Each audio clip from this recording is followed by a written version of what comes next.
Okay, I am Corey Pinkston. Amber Smith. Jesse Garotti. Soraya Shepard. Okay, I'll be leading the discussion today. Were you guys able to read the book? Yeah. Yes. Okay, awesome. Okay, so then I guess we'll just jump right into it. So the first question is, from what you've read, how has your understanding and perception of the process of international policy and law changed? I'll just start. I guess for me, I always thought that the UN was going to be more of like what we see on TV with the government, where it's super organized and there's somebody in charge and it kind of just, they all go through and then there's, I guess, a result in the end that is implemented. But from what I read, I thought that it was a lot more disorganized than I was imagining it to be.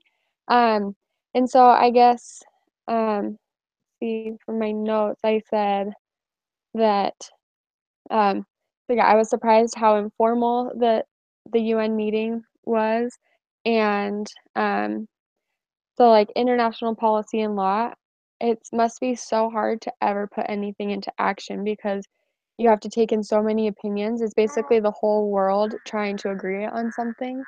And so there's going to be people who aren't going to want to budge or change their mind, like the Women's Caucus. And then I was surprised because I read at the end that, so like Habitat 2 or whatever they were working on, it was basically finalized.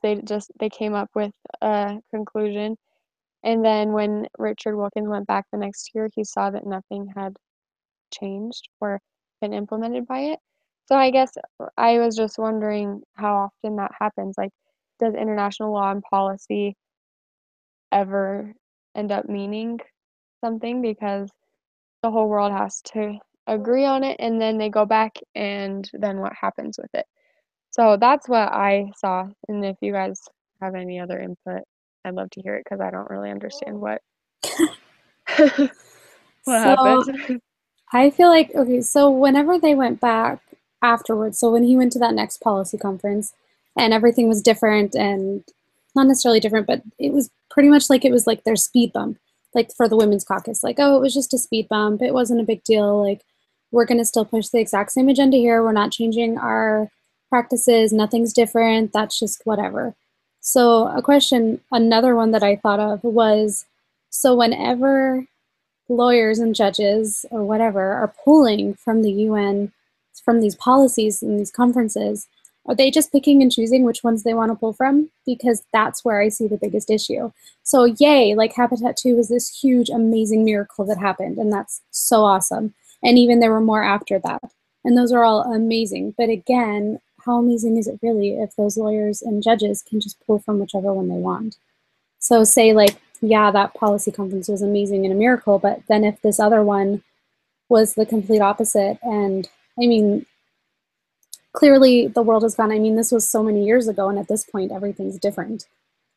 And it's all been completely ignored. And so I even like had the thought, like, I would love and I should look it up, honestly, but Richard Wilkins, I would love to hear what he thinks about what's going on right now and how things have changed now, because it just seems different. And the other thing that I noticed in all of with the UN stuff, that I don't know that it surprised me so much as it just kind of was extra disappointing to see how bad it really was how incredibly corrupt and how much money exchanged hands and how much power certain groups had over other groups.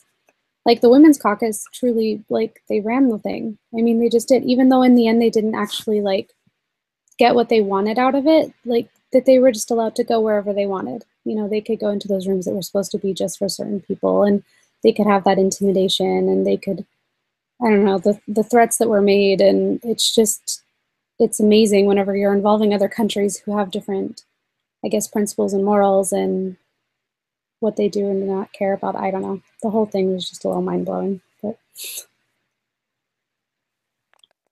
I thought it was, I don't know, going along with what you were saying about the women's caucus being in the places where they shouldn't. I just thought it was extremely disrespectful. Like, I don't know, and just I was very upset with them. And so the one part in the book where Wilkins is like, well, I'm a lawyer in the United States, and what they're doing here isn't this, is that, and everyone gets a standing ovation. I was like, yes, you tell them who's boss. Like, I was so like, yeah. But I think it's interesting, like, the UN, it's supposed to be the United Nations, but what I gathered from the reading is that it's basically all of the large Western countries and the Women's Caucus and like they're wanting to push those types of things. When you have all of the smaller countries or the not as big world powers, I guess you could say, that still believe like in the traditional way of things, and they base it from what it sounds like in other conferences, they are hardly able to influence anything for their purposes. They just kind of have to go along with the flow for with whatever the Western nations and the groups like the Western Caucus decides. And I think that's very unfortunate because it's kind of what with the Women's Caucus using intimidation. It's all these large world powers, in a sense, using intimidation to further their or push their beliefs onto all of these other smaller nations and stuff. And I thought that that was very unfortunate. And even, I don't know, I would expect more. I expect more of world leaders and politicians and stuff. And maybe I should stop, but like, I don't know. I'm like, you're a leader. Like, you're supposed to do good, but they're just like pushing their personal beliefs and not thinking about the greater good of everyone. It kind of feels like when it comes to the UN and the policies and the laws that they're making, they're all we've gotten so corrupt in this generation that it's all about, oh, what's the word? I can't think of the word, but they're trying to make excuses why doing something wrong is okay. And so I think that's like the big part of why it kind of looks like it's all corrupt and everything, is because people, they don't want to do what's right. They don't want to do what's true, because then they'd actually have to put in some more effort and some more work. And it kind of goes on like the next question. It's more like individual focused group. Sorry, real quick. So another thing that I was thinking about too was that I thought was interesting was where they said that Bill Clinton has just passed that law in the United States saying that it was for traditional marriage. I don't remember exactly what it was called, but basically it was for traditional marriage to be between a man and a woman. But then the orders that had come through to the UN from the United States was that unless those brackets were completely removed, that the United States was not supposed to leave that conference until that was accomplished. Like that was, and that they eventually found where that came from, and that it came straight from the White House. And I thought that was so interesting because it tells me that even the White House understands where the real power is and where the real influence is. And it was sneaky to me because in the United States, it's like the White House was making everyone believe, yes, we believe in traditional marriage and we're upholding the traditional family. But then it's like they knew that in the United Nations that that's where the real influence and power came from. And that's where they were more concerned, and they wanted to remove all those brackets. Yeah, I agree. I think that with that example, that I was just thinking, I wonder if that is the case because we have given the federal government too much power, because they they think and they can basically control what happens.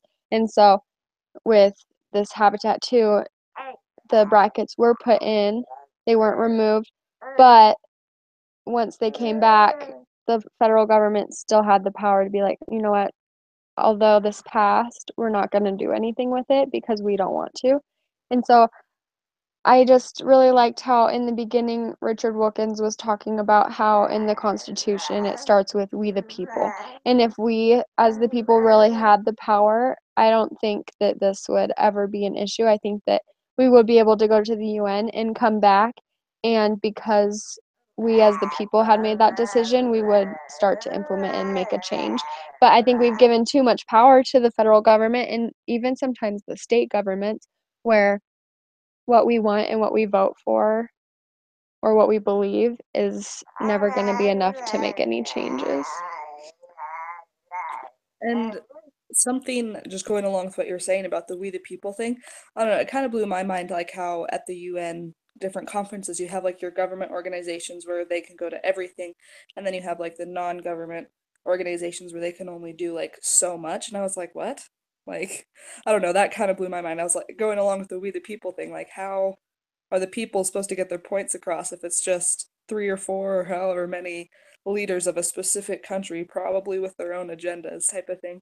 How is the people supposed to get their input in to things that are going on? And so, yeah, it's just Yeah, it's frustrating stuff. Okay, so I think Soraya brought up that the UN seemed to be more individually focused than family focused. Did anybody want to add anything on that? Okay, I think we're gonna move on. Okay, so based on what you've learned thus far, how has your understanding and perception increased on the process of international policy and law? I think that we kind of talked about this already, but let's see in my notes. I think personally, I just kind of understood like in in last week's on iLearn, we kind of learned about how um, the whole process works, and so I think that from what I read, it just proved that that's true. How like somebody with a belief or a purpose will take something, and you have to try and convince them, and if you have a strong support system, you can take your policy or law as far as you can. And then ultimately the committees get to meet together and vote in your favor or against you. So that just seemed pretty similar to what we do here in the US. The only thing again that I was unsure of was who's in charge of making sure that these policies and laws are actually implemented. Because like we already talked about, it's like, sorry, she's so loud. It's like nothing that happens is ever making a difference or a change. So like who's supposed to implement these things? So whenever these things happen, and granted, I have the feeling that we don't ratify a lot of the bills that happen in the UN. I have the feeling that's a thing. Not that, like, as we've learned, that doesn't stop the government from pulling in some of that into laws. But so whenever I would think that whenever something does happen over there would be the people who are at these conferences to come back, and I would think that there are people who report to certain people, and then I would think, and I don't know that this is how it works, but it would make sense to me that wouldn't that somehow need to go to politicians, and that it's like almost maybe it's even on the politicians to figure out and learn what has been going on at these conferences so that they can implement them.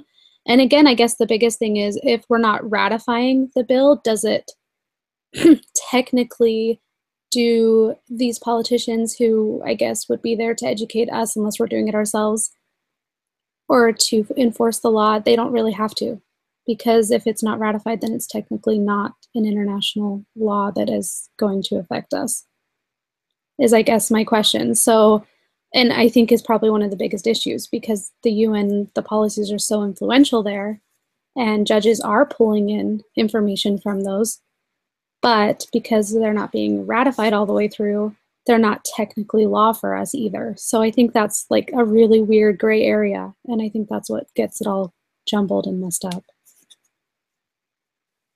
I think with that though, like even though we may not necessarily ratify the laws, I remember in a previous lesson where someone had gone to one of the states and like brought forth this proposal and it was rejected, so they went to the UN because they knew that like they'd be able to like do stuff from there. But I think that even if it like a nation doesn't ratify it, it definitely influences um other laws, which could potentially be more harmful than like what was said at. But like with this case with Richard Wilkins, like with what was passed and how it was a big win for us, like even though it was, like I at the same time I don't think that it was brought back and like shared with the people, if that makes sense.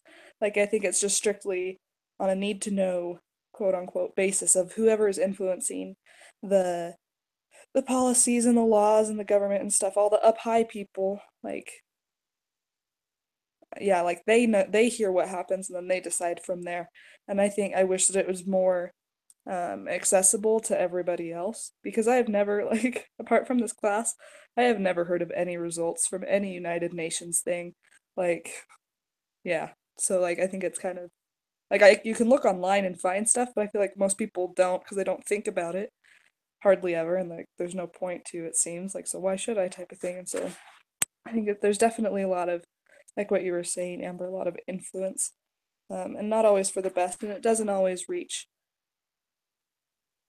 rarely always reaches all of the people. Only the certain people that can push the agendas and stuff. So I guess, sorry, Soraya. Um, I guess I just wish that we were all more informed about what happens, that it was a bigger deal, because I feel like international law is is as important.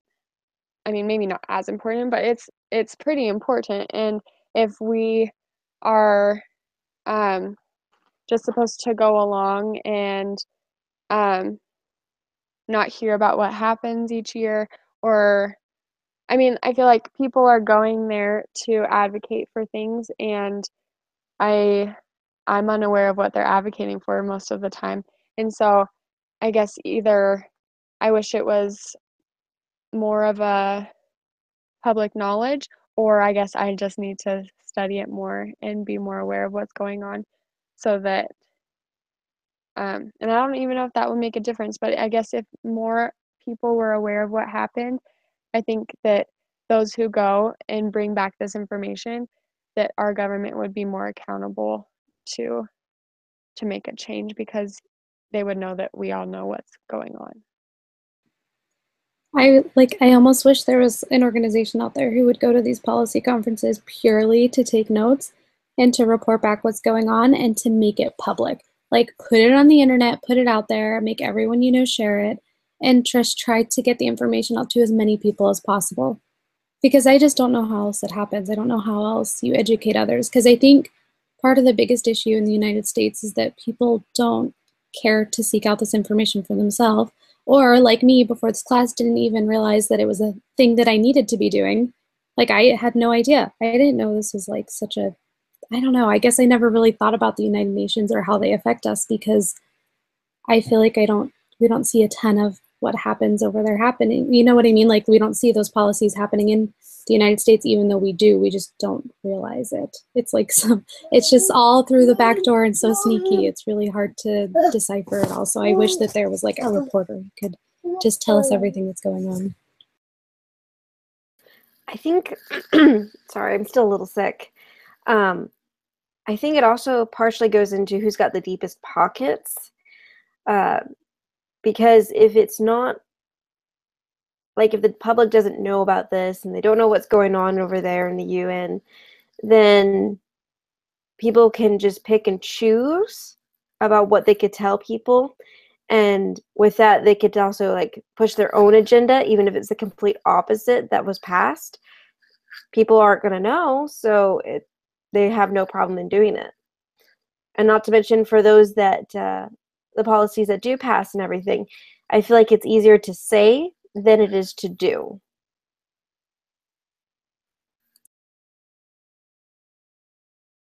Yeah, I just wish either there was like a second book or that Richard Wilkins would have shared a little bit more about what had happened after the fact, between him coming home and going back again the next year.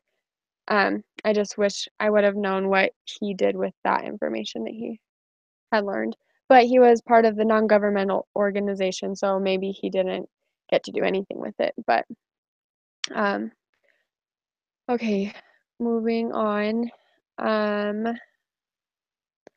What role did you see the Lord playing in Professor Wilkins' efforts to advocate for the families of the world? What lessons did you learn for your own efforts? Um, for me, this was one of the coolest parts of the book. I thought that it was amazing to see how much the Lord helped Professor Wilkins. Like he made it possible for him to attend the UN, and he made it possible that his identity was mistaken so that people could hear him. I thought that part was hilarious. And it just reminded me of Nephi when he was pretending to be Laban. I think that the Lord can really do anything to make what he wants happen. And he also made it possible that Richard was nominated and that his speech was able to be heard, even though all of the drama with the Women's Caucus happened. So really, from what I learned personally, was that if I am trying to advocate something that is important to the Lord, He's going to help me basically get it done. And that was comforting because I feel like I don't have the right skill set really um, to do some of these things, or at least the courage to do it. But if I'm trying to advocate something that's important to the Lord, He will help us. So.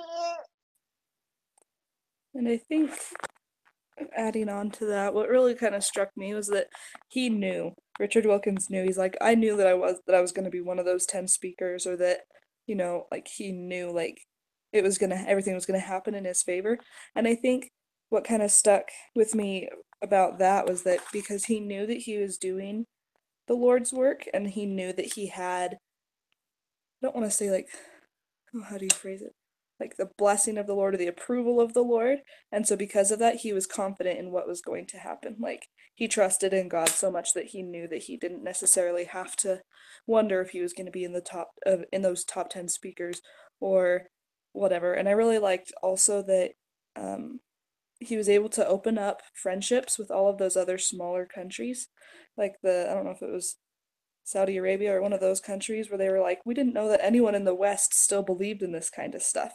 And then it just opened a whole new door to understanding and communication. And so that God is definitely like if we are doing what the Lord wants us to, then we can be confident that what we're doing is the right thing, and that He is also pleased with our service.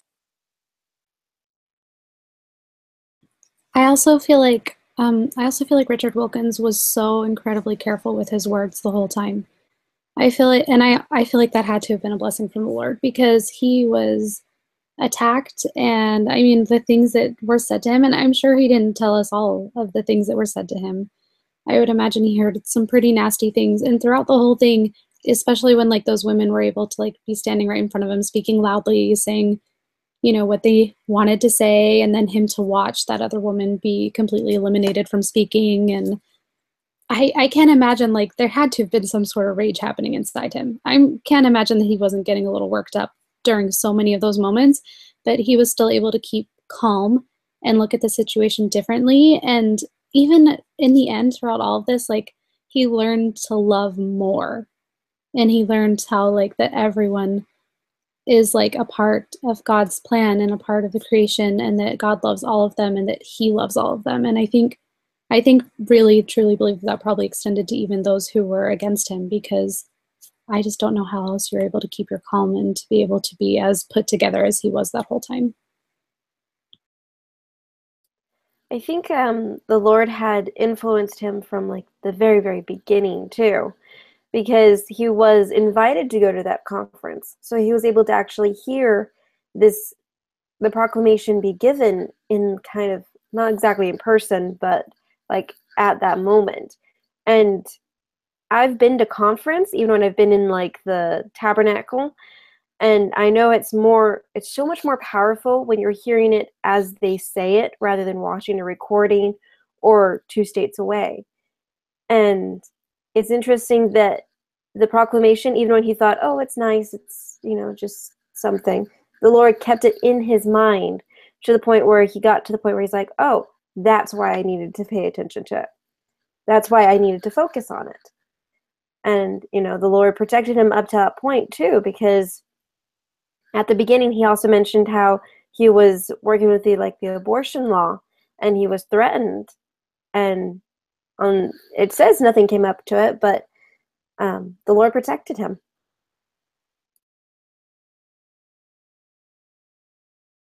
Okay, and then similarly, the next question goes into what, so even though it was largely about his experience, what important supporting roles did you see others playing in this account?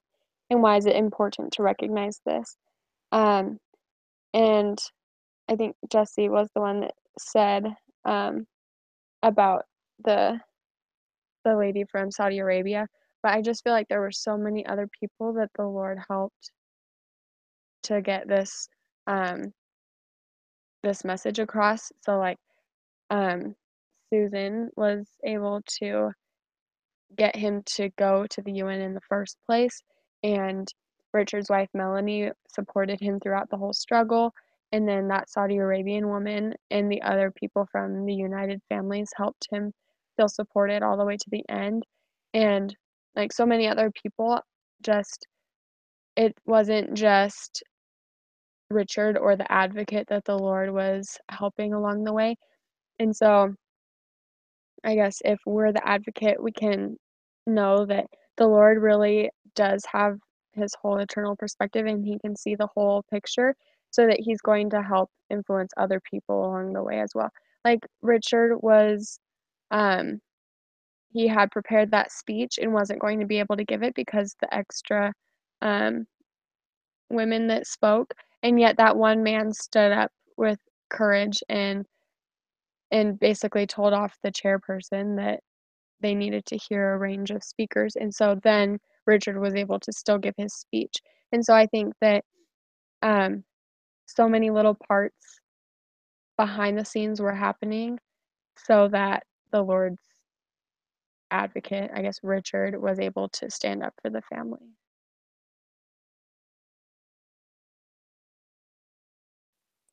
I don't know. I love the role that his wife played, and just their relationship that they had, where like he was totally like, I need to talk to my wife, like, cause he like had total like trust and faith in her that she would be able to help, like, calm him down or help give him the reassurance that he needs. And I thought that that was a very sweet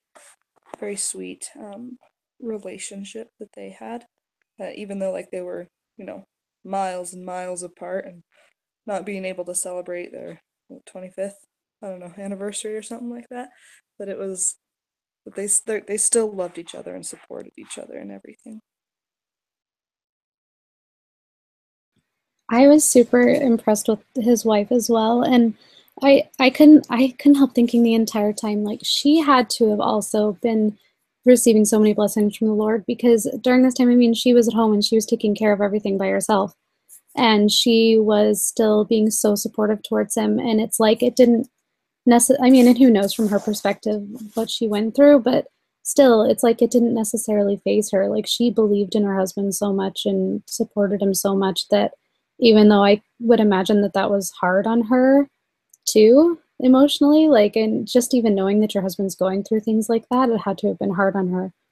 But I feel like the Lord had to have given her strength and courage as well to be able to say the things that she needed to him, and to stick that proclamation in his briefcase, and tell him to read the proclamation. I mean, like, she knew that that was the most important thing, and that that was the key, and it was like she was the person who had to show that to him.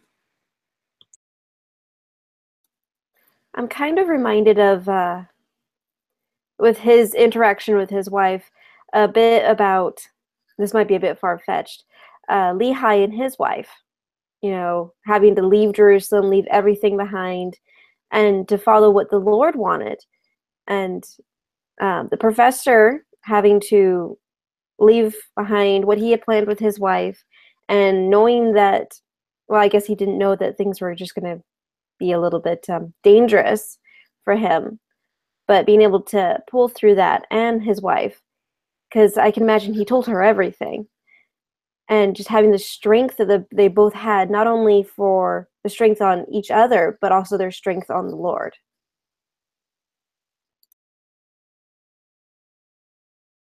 Yeah, awesome.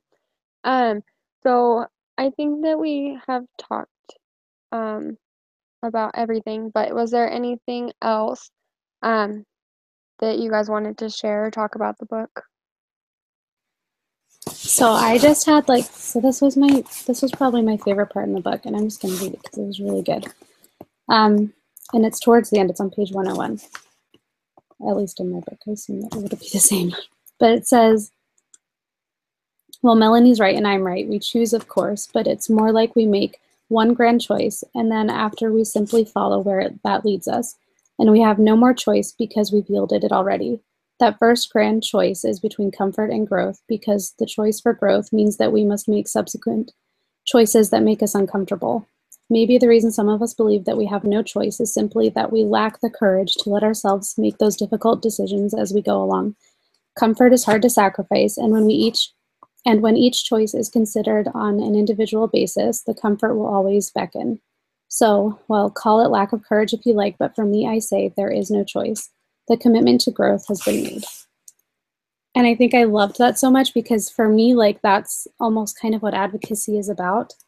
I feel like if we're making this choice to be family advocates and there are things that are going to make us uncomfortable, it makes me incredibly uncomfortable to feel so strongly about these things and know that I have family who feel the polar opposite. I have family who I know that they will judge me, that they will be angry with me, that they will think that I'm a hateful person. And for me, it's that choice to go into these situations that are going to make me uncomfortable and stand up for what I believe in.